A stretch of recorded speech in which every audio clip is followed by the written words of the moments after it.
welcome back to my film and TV channel. You're all staying safe and well. We're going over to Argentina today. Yes, we're looking at a television series called The Eternaut, in Spanish El Eternauta.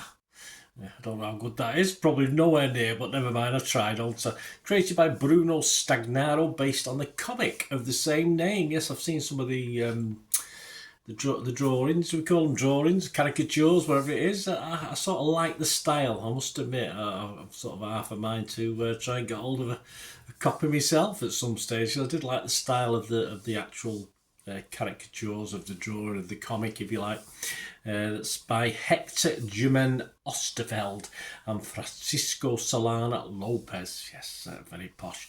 This is on Netflix. It's a 6-episode series. Now, they do vary in length. Certainly the last episode of the 6 in season 1. Yes, is there a season 2? I'll let you know.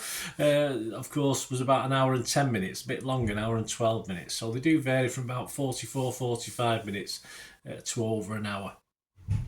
And it was released on the 30th of April, so it's been knocking about for a few weeks. I'm recording this on the 30th of May 2025, so I hadn't noticed this one, but it's getting a lot of love, so I can tell you what I think about it. Anyway, it's reckoned to be a 15 certificate, which, yeah, is okay. I think 12 could have been more reasonable, in fairness.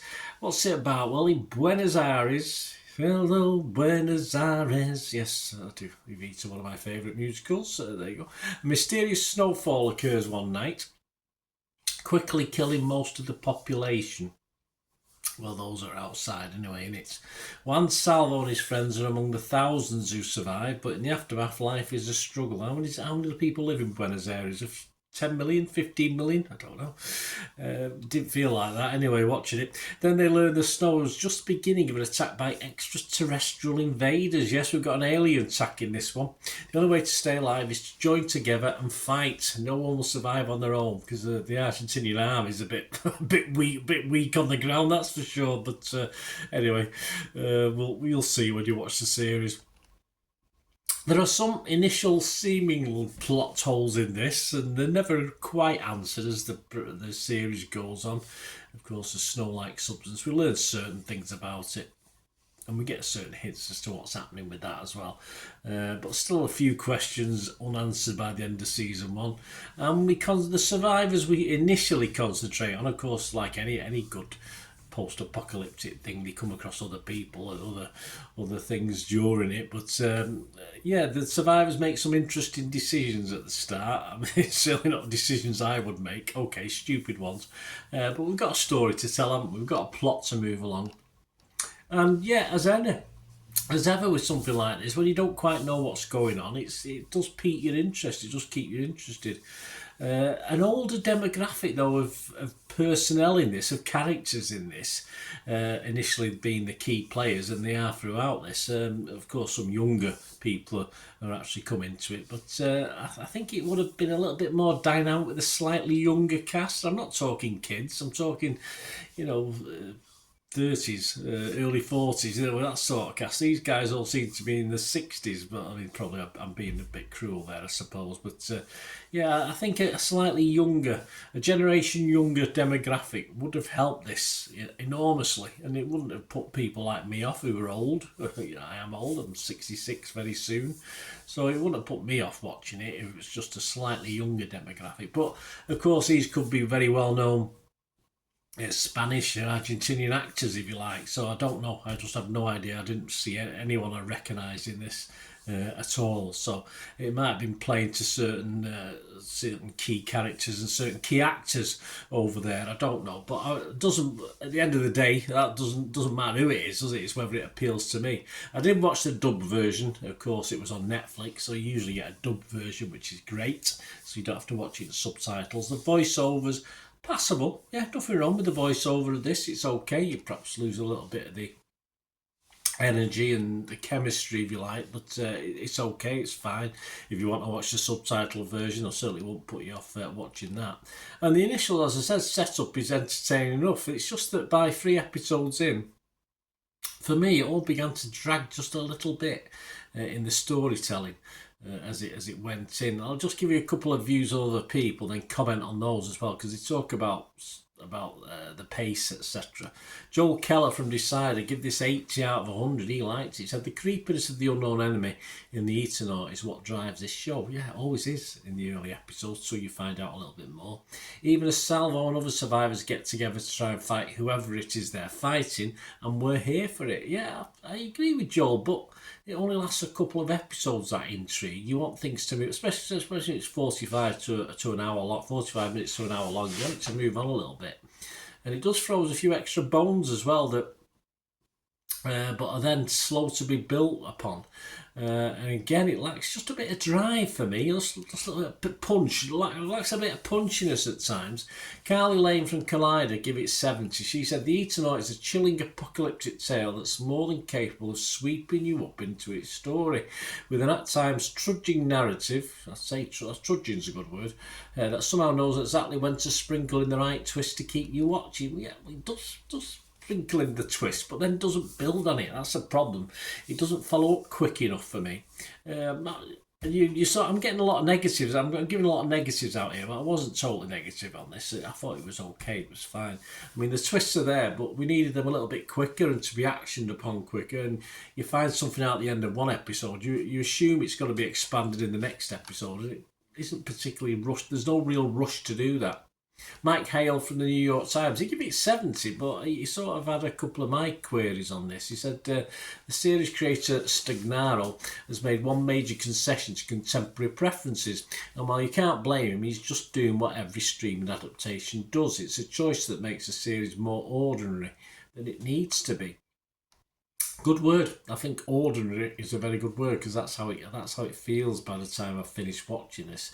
Perhaps it misses those investable characters for me. I say I didn't really invest in the characters, anything like The Walking Dead.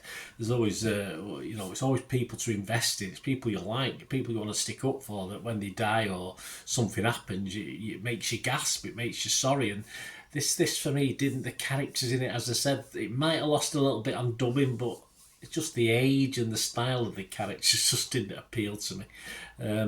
It is a nice change. Of course, it's a nice change from the US-based stuff that we get, mainly. Of course, you got the odd UK one.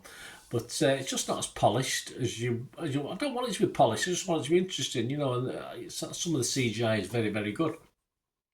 And though Mike Hale from the New York Times scored it a 70...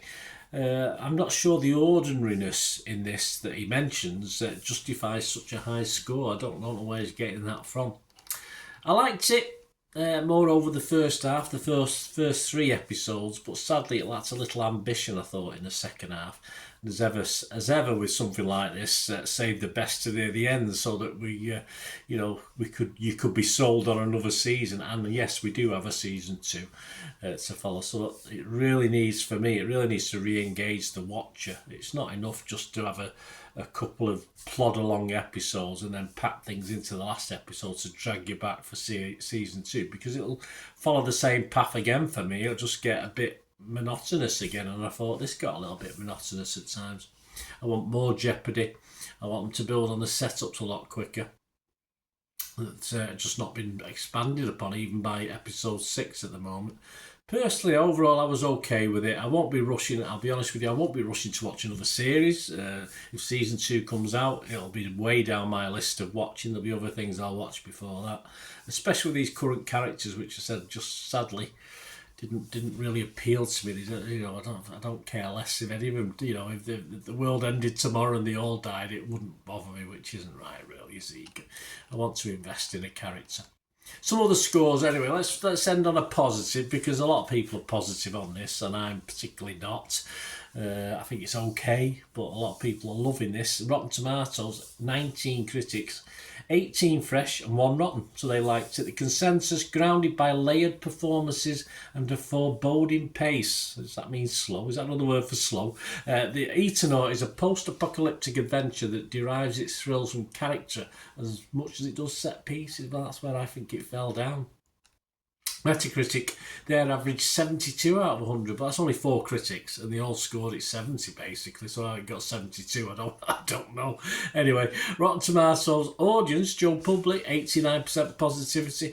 Metacritic users, almost 90 of them, 7.9 out of 10. Internet Movie Database, 24,000 scores and reviews. I said it's been out for a month. This one, 7.4 out of 10. So I'm a bit in the minority on this one. Yes, I am fresh on Rotten Tomatoes. I would score it 55-45 in the fresh camp. Metacritic, yes, I'm not going to be mixed because I think there's enough in this to be positive on it. But the thing is, score-wise, episodes 1 to 3 I would have rated 6.5 to 7. Episodes 4, 5 and 6 are anywhere between 5 and 6. So as I say, I just got, as it went along, I just didn't like it as much. So I'm going to give it a 6, which is an okay mark, and it's a recommended mark, and most people are liking it. But I just thought it let itself down a little bit for me. Let me know what you think, guys. You say it's all opinions, isn't it? And I was certainly early doors. I thought I would be pushing to 6.5, 7, but it just failed a little bit for me for the last 3 episodes. So, season 2 is coming. So if you enjoy it, you've got a season 2 to look forward to. Anyway, let me know, guys. It'd be great to hear your views. Hope you enjoy what I try and do. I try and give a broad idea of what other people are thinking as well. It's not just about me. I try and give my views, as you can hear today. Not overly positive sometimes. But, you know, I try and sort of act like a devil's advocate sometimes with some of the other critique as well. So I hope you like that. If you can try and help me and support the channel, if you want to do that, all you have to do is keep watching for another 45 seconds or so. And there are ways you can help support this channel going forward as well. If you find it entertaining and enjoy what I do, that would be wonderful if you can help the channel, and just by subscribing, or there are other ways. So just keep watching and listening. Thanks, guys. To help me out, guys, if you watch the ads, if the ads on this YouTube ads, that helps in a very little way, but it all helps. All, you know, watch the pennies and pounds look after themselves, they say, don't they? Or the pennies or the 10p's look after themselves. But if you watch the ads or follow the links on the ads as well, that's always a nice way to support the channel. If you sort of hang on for it, I've done that. I watched other people's and followed the ads, just something I fancied, which does happen from time to time. Of course, you can support me by pushing that subscribe button as mentioned earlier, and that's of course pressing the button so you know when these vlogs are coming out. And of course, I'm always interested in your opinions, and of course, if you can give us a like, that'd be wonderful as well. So thanks for watching, guys. Hopefully I'll join you very, very soon with something else. Until we meet again, I'll never ask one thing, don't I? Please stay safe, everyone. Bye for now.